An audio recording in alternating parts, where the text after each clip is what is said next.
Market లో invest చేసి మీ డబ్బులు డబుల్ చేసుకోవాలనుకుంటున్నారా? సుందరరామిరెడ్డి గారి లైవ్ సెమినార్ కి అటెండ్ అవ్వండి.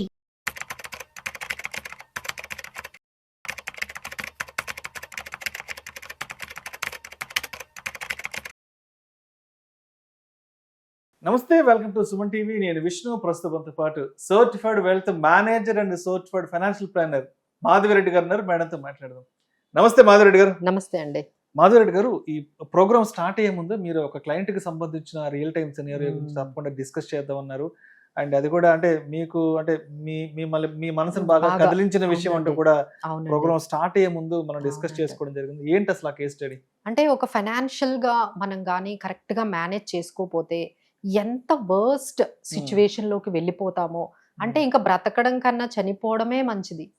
అంత సిచ్యువేషన్ నేను ఎప్పుడు చూడలేదండి. ఎందుకు ఇంత వండరబుల్ గా పీపుల్ ఉంటున్నారు అనేది నేను అసలు అంటే ఇంతమందికి అంటే సలహా కూడా చెప్పలేని పరిస్థితికి వెళ్ళిపోయానండి. అలాంటి సిచ్యువేషన్. సో అరౌండ్ ఏజ్ 48-50 అండి ఆయనది. ఐటీ కంపెనీలో చేసుకుంటున్నారు. ఏదో నార్మల్ జాబ్ చేసుకుంటున్నారు. నార్మల్ ఐటీ ఒక 70,000 60,000 అలా సంపాదించుకుంటున్నారు. సో ఆయనకు వచ్చిన ఆ సిచ్యువేషన్ ఎట్లా ఉంది అంటే ఆయనకు తెలియకుండానే ఈ ఎక్కువ లోన్స్ అంటే ఓవర్ బోర్డ్ అయిపోయారు ఆయన. ఇంట్లో వాళ్ళ గొంతెమ్మ కోరికలు అంటారు చూడండి. పిల్లడేమో ఇప్పుడు మీరు చూస్తే రీసెంట్ గా మనకు ఒక ఐఫోన్ వచ్చింది కొత్తది. మీరు గమనించారు లేదు? కొత్త ఐఫోన్ కోసం కొట్టుకుంటున్నారు వాళ్ళందరూ. 17 కోసం కొట్టుకుంటున్నారు. రోడ్ల మీద క్యూ లో కూర్చున్నారు. ఏందో అర్థం కావట్లా జనాల బాధ. 70-80% ఐఫోన్లు అన్ని కూడా ఈఎంఐ లోనే కొంటున్నారు. అంటే కొంటున్న వాళ్ళందరూ మధ్య తరగతి వాళ్ళు. అందరూ మధ్య తరగతి వాళ్ళు లోన్లు తీసుకొని అంటే పోనీ వాళ్ళు సంపాదించి కొంటున్నారా లేకపోతే తల్లిదండ్రుల మీద పీక మీద కత్తి పెట్టుకుంటున్నారా అనేది అయితే అర్థం అవ్వట్లేదండి. సో ఆయన కూడా ఇలాంటి బాధితుడే అనే చెప్పొచ్చు.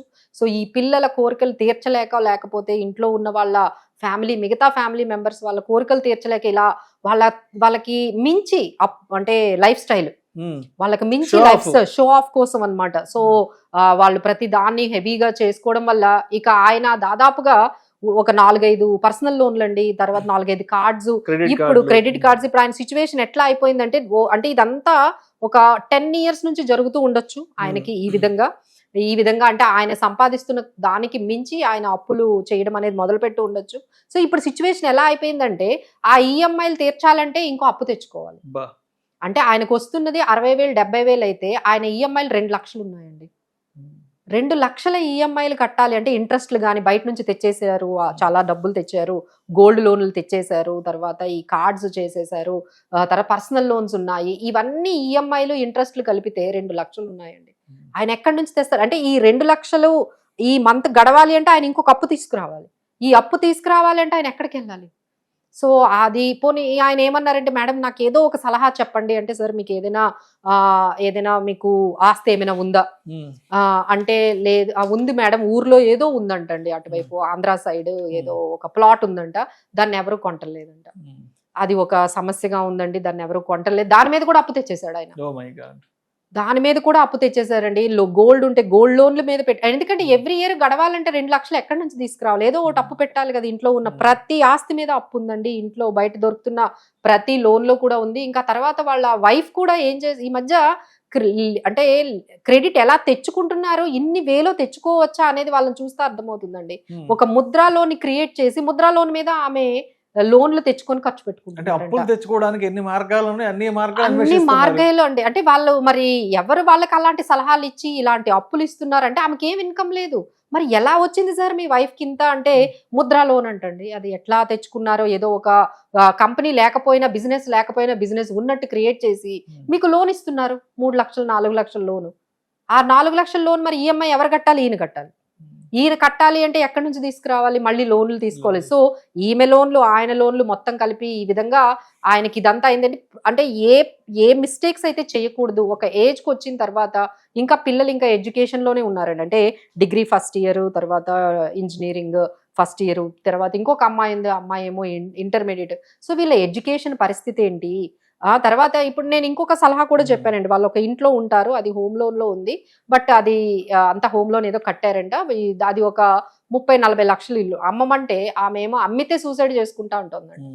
అసలు ఏ విధంగా అంటే ఫ్యామిలీలో ఈ కోఆర్డినేషన్, పర్సనల్ ఫైనాన్సెస్ మీద ప్రతి ఒక్కరూ ఒక కోఆర్డినేషన్ లేకుండా మీ ఇష్టం వచ్చినట్టు మీరు ప్రవర్తించడం, పిల్లలు వచ్చి ఇష్టం వచ్చినట్టు పిల్లలు ప్రవర్తించడం, వైఫ్ కి తనకి నచ్చినట్టుగా తను బ్రతకడము, ఈ విధంగా అందరూ ఎవరి ఇష్టం వచ్చినట్టు వాళ్ళు బిహేవ్ చేస్తే ఈ ఫైనల్ గా అప్పులు చేసి తీసుకొచ్చి ఆయన ఎంతకాలము చేస్తారండి. సో ఆయన అడిగారు, మేడం ఏం చేయాలి. ఇంకొకటి అన్నిటికన్నా బిగ్గెస్ట్ థింగ్ ఏంటంటే ఇప్పుడు ఐటీ పడిపోయింది కదండి, ఎప్పుడు జాబ్ పోతుందో తెలియదంట. మేడం నేను జాబ్ పోతే ఎట్లా బ్రతకాలని అడుగుతున్నారు ఆయన.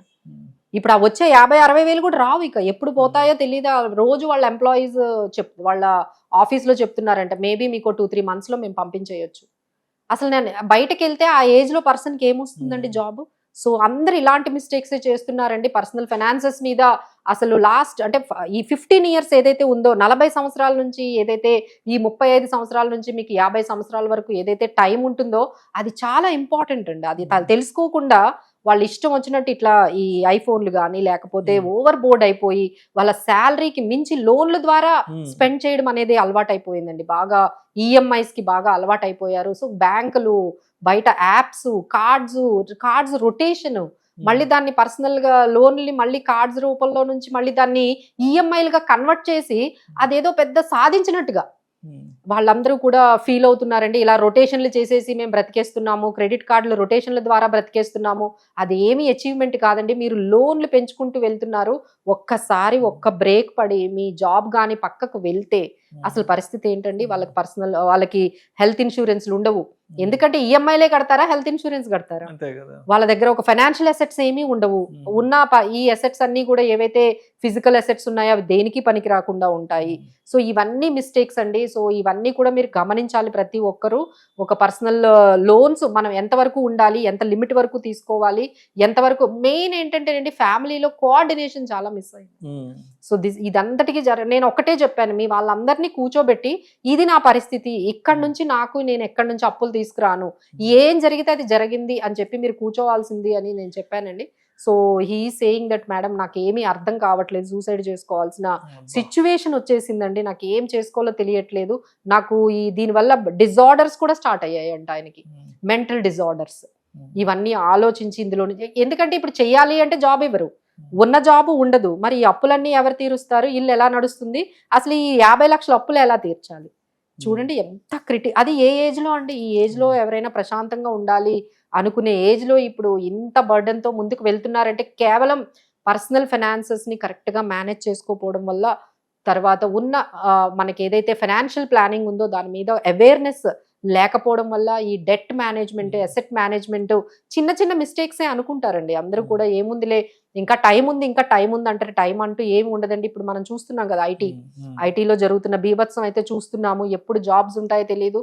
మాకు రీసెంట్ గా ఒక యంగ్ కపుల్ అండి, ఆల్మోస్ట్ జస్ట్ మ్యారీడ్, వాళ్ళు అంటున్నారు మేడం 10 years వరకు మాకు ఫైనాన్షియల్ ఫ్రీడమ్ వచ్చేసే మార్గం చెప్పండి, మేము తట్టుకోలేకపోతున్నాం ఈ ప్రెజర్, ఎప్పుడు జాబ్ ఉంటుందో తెలియట్లేదు, ఎప్పుడు ఉంటుందో అసలు 10 సంవత్సరాల వరకు జాబ్ ఉంటుందో లేదో మాకే అర్థం కావట్లేదు, సో మీరు మాకు ఏదో ఒకటి చెప్పండి అంటే మేడం మీరు చాలా లేట్ చేశారు, 10 సంవత్సరాల్లో ఎంత సంపాదించగలరు, so it is very less time. So ఈ విధంగా ఏంటంటే ప్రతి ఒక్కరూ కొంచెం ఎర్లీగా స్టార్ట్ చేసుకోవాలండి ఇన్వెస్ట్మెంట్స్. ఎర్లీగా స్టార్ట్ చేయాలంటే మీరు కొంచెం ఈ వెకేషన్స్, ఈ ఆర్భాటాలు, తర్వాత షో ఆఫ్లు, విలాసాలు ఇవన్నీ పక్కన పెట్టండి.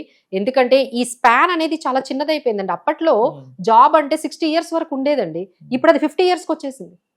అంత అన్సర్టనిటీ పెరిగిపోయింది. అంటే 50 years తర్వాత ఫ్రెష్ వాళ్ళనే తీసుకోవాలనుకుంటున్నారు, మీరు అవుట్డేటెడ్ అయిపోతున్నారు ఎంప్లాయ్మెంట్ కి.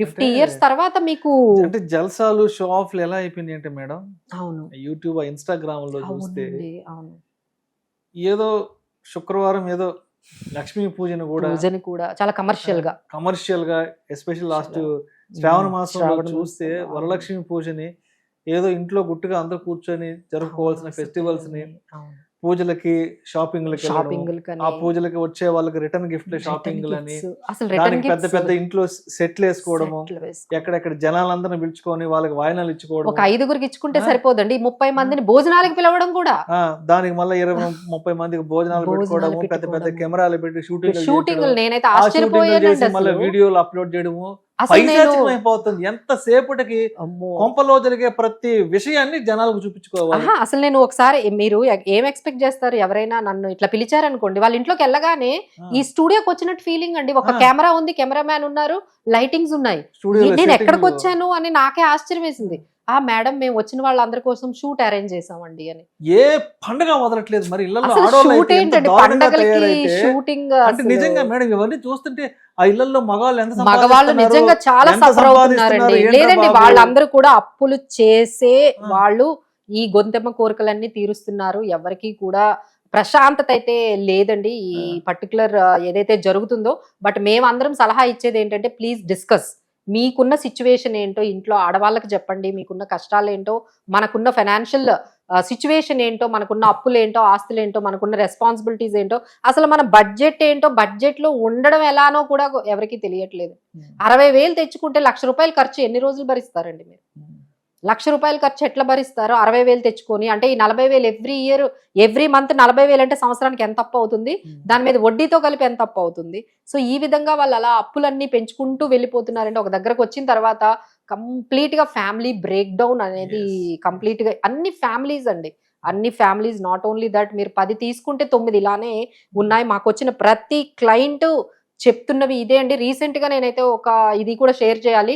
ఒక లేడీ అంటే అర్జెంట్ గా వాళ్ళ హస్బెండ్ కి కాల్ చేసి నాకు 10 లక్షలు ఇస్తావా చేస్తావా అని కూర్చుందంటండి. ఎందుకు అంటే ఆమె ఏదో వాట్సాప్ లోని ఏదో ఇన్స్టాగ్రామ్ లోని బిట్ కాయిన్ ట్రేడింగ్ లోని జాయిన్ అయిందంట. వాళ్ళు ఒక 4 లక్షలు ఆమె ఆల్రెడీ తీసేసుకున్నారు. ఇంకో ఆ 4 లక్షలు రావాలి అంటే 10 లక్షలు ఏమన్నారట. అది అరగంట టైం ఇచ్చారంట. ఆమె ఈయన ఆఫీస్ నుంచి అర్జెంట్ గా ఆయన రప్పించి నువ్వు 10 లక్షలు ఇస్తావా చేస్తావా అని కూర్చుంటే ఆయనకి ఏం చెయ్యాలో తెలియక నాకు కాల్ చేశారు. మేడం ఈవిడికి కొంచెం చెప్పండి, ఈవిడికి అదే చెప్పాను, అమ్మ మీకు అర్థం కావట్లేదు, మీరు మోసపోయారు, అదంతా కూడా మోసం అంటే. లేదు మేడం వేరే వాళ్ళకి డబ్బులు ఇచ్చారంటే ఆ మనుషులు కూడా వాళ్ళేనండి, మీకు అబద్ధాలు చెప్తున్నారు, ఇక్కడ ఎవరు డబ్బులు రాలేదు, అందరూ మిమ్మల్ని మోసం చేస్తున్నారు, 4 లక్షలు పోయాయి, ఇప్పుడు మళ్ళీ 10 లక్షలు మీ వారితో మళ్ళీ మీరు పెట్టి. అసలు ఇవన్నీ చెప్పకుండా ఎట్లా చేస్తున్నారండి? అసలు ఈ వాట్సాప్ గ్రూపుల్లో జాయిన్ అయిపోవడము, ఏవో స్కీముల్లో జాయిన్ అయిపోవడము, లక్షలు. మళ్ళీ వాళ్ళందరూ ఐటీ ఎంప్లాయీస్ అండి. ఈ సైబర్ మోసాలలో మోసపోయే వాళ్ళంతా పెద్ద ఐటీ కంపెనీస్ లో ఉన్నారండి. సో చాలా బయట జరుగుతున్నాయి. అది ఆశ లేకపోతే అత్యాశ లేకపోతే ఏంటో కూడా అర్థం కావట్లేదు. కొంతమంది లేడీస్ అలా ఉన్నారు, కొంతమంది ఏమో ఈ ఎక్కువ హై షో ఆఫ్ కి వెళ్ళిపోతున్న వాళ్ళు ఉన్నారు. సో మొత్తాన్ని డబ్బులు అయితే పోగొడుతున్నారు. మొత్తం ఫ్యామిలీ ఫైనాన్సెస్ అన్ని కూడా బాగా కిందకు వెళ్తున్నాయి. సో అందరూ కూడా అంటే వైఫ్ ఏం చేస్తుంది అనేది హస్బెండ్ కి తెలియదు, ఏం ఖర్చు పెడుతుంది, ఎక్కడ ఇన్వెస్ట్ చేస్తుందని. హస్బెండ్ ఏం చేస్తున్నాడు, ఆయన ఏం ఖర్చు పెడుతున్నాడు అనేది వైఫ్ తెలియదు. అసలు ఓవరాల్ గా పిల్లలు ఏం చేస్తున్నారో ఇద్దరికీ తెలియదు. సో ఈ విధంగా సమాజం అయితే ప్రతి ఫ్యామిలీ కూడా ఫైనాన్షియల్ గా మాత్రం చాలా బ్రేక్ అయి ఉన్నారండి. సో దానికి ఒకటే మనకి ఏంటంటే మీ నలుగురు కలిసి కూర్చొని అన్ని షేర్ చేసుకోవాలి, ఫైనాన్షియల్ ఇష్యూస్ అన్ని. అసలు ఫైనాన్షియల్ కన్సల్టేషన్ అందుకనే మేము రమ్మంటామండి, వైఫ్ అండ్ హస్బెండ్ ఇద్దరిని రమ్మంటాం. ఫైనాన్షియల్ కన్సల్టేషన్ లో కూర్చుంటే అసలు ఏంటి మన పరిస్థితి ఏంటి, మన గోల్స్ ఏంటి, మన ఇన్కమ్ బడ్జెట్ ఏంటి, మన నెట్వర్త్ ఏంటి, ఇవన్నీ ఒకసారి మాట్లాడితే అందరూ జాగ్రత్త పడతారు కదా అట్లీస్ట్. ఇక అంతా అయిపోయిన తర్వాత ఇప్పుడు ఆయన వచ్చి నన్ను సలహా అడిగితే నేను ఏం చెప్తానండి? There is nothing I can say. మనం ఎంత మాట్లాడినా ఎంత ఎడ్యుకేట్ చేసినా మన ఎనర్జీ వేస్టే గానీ జనాలు మారరు. చూస్తుంటే భయం వేస్తుంది. అంటే అలాంటి వాళ్ళని చూస్తుంటే ఆయన అమాయకత్వానికి అసలు ఎంత బాధ అనిపిస్తుంది అంటే ఇంకా ఇంట్లో మగవాళ్ళు బలైపడడం తప్పించి అంతకు మించి జరిగేది ఏం లేదు. బట్ ఇలాంటి విషయాలు ఎంత చెప్పినా మన ఎనర్జీ వేస్ట్ కావడం తప్పి జనాల్లో మార్పు అయితే మనం ఎక్స్పెక్ట్ చేయడం చూడాలండి. కొంచెం 2-3 మారినా చాలు. బట్ ఇక్కడ కూర్చొని మనం ఏం మాట్లాడినా సరే పబ్లిక్ ని ఎడ్యుకేట్ చేయడం, వాళ్ళని మంచి వైపు తీసుకెళ్లడం మాత్రమే ఇక్కడ మన ఉద్దేశం. మన సొల్యూషన్స్ చెప్పడానికి మాత్రమే కూర్చోం. అవును. Thank you so much Madhavi.